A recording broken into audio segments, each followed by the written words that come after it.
That's the baddest man on the planet right there, possibly still the best heavyweight in the world, Francis Ngannou. He made quick work of Renan Ferreira by staying patient, not rushing in, and avoiding any reckless moves that could give Ferreira a chance to counter. Ferreira was waiting for exactly that, being patient himself, looking to capitalize on any mistake Ngannou might make. But when Ngannou went for the takedown, Ferreira didn't see it coming at all, which is surprising because Ngannou's last MMA win was also by wrestling. Ngannou is now a complete, well-rounded MMA fighter. He can wrestle, strike, and fight with serious intelligence. He's way smarter than he's ever been. I wouldn't necessarily say he's better than before, especially considering his age, but he's certainly more tactical. He found the easiest path to victory and executed it perfectly. He turned the corner on the takedown, and despite Ferreira being the bigger man, he couldn't stop it.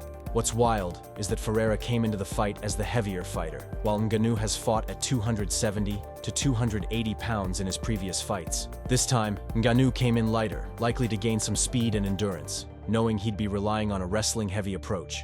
Ferreira's size made him more likely to gas out, and Ngannou took full advantage of that. Once on the ground, Ferreira had butterfly hooks in, but Ngannou used brilliant positional work, rotating Ferreira and pressing him against the fence. Ferreira nearly caught Ngannou with a triangle choke after faking a Kimura, but Ngannou handled it calmly, using ground and pound to break free. From there, Ngannou's ground and pound was relentless. He landed big shots from half guard, which is one of the most dominant positions in MMA, and it became clear that Ferreira was in trouble. Ngannou remained composed. Even when he had the finish in sight, he didn't get wild. He stayed disciplined on the feet and on the ground. The position he had over Ferreira was brutal, unlike what we usually see from wrestlers like Khabib. Ngannou controlled Ferreira's right wrist while keeping his knee on top, and he was throwing left hands with serious force. In the heavyweight division, you can't absorb those kinds of shots for long. If you don't get out of that position, you're getting knocked out, especially when Ngannou is dropping bombs. Ngannou was throwing so hard that he was jumping into his punches. One punch landed on the back of Ferreira's head, which wasn't ideal, but it was the shot that really hurt him. The follow-up punch also landed on the back of Ferreira's head, and that's what knocked him out cold. Those back-of-the-head shots are dangerous, and they ended the fight. Ngannou kept swinging as Ferreira lay unconscious, and referee Dan Miragliotta didn't step in soon enough. Miragliotta should have stopped the fight earlier. Ngannou was clearly exhausted from delivering so much punishment, and in the heavyweight division, you just can't take those kinds of shots for too long. It's not like the lighter weight classes where fighters can survive ground and pound for longer stretches. With fighters over 250 pounds, it only takes a few clean punches to end the fight, and the referee let it go on for too long. There was a moment in the fight where both fighters almost knocked each other out. Ngannou was landing heavy leg kicks that threw Ferreira off balance every time. Ferreira tried to adjust and counter, but Ngannou's defense held up. At one point, both missed massive overhand shots and ended up shoulder to shoulder in opposite stances.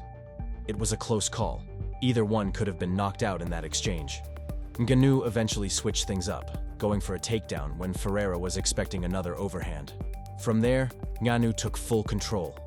Even with the back-of-the-head shots that ended the fight, it was clear that Ferreira wasn't going to escape that position.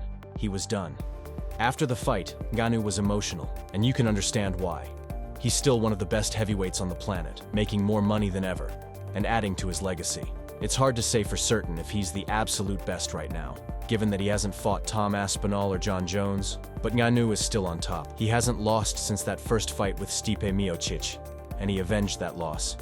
Right now, if you haven't beaten Francis Ngannou, it's hard to claim you're the best heavyweight in the world. That's the breakdown for today, folks. If you enjoyed it, make sure to like the video, subscribe, and hit that bell for notifications. Catch you in the next one here on MMA All Out. On MMA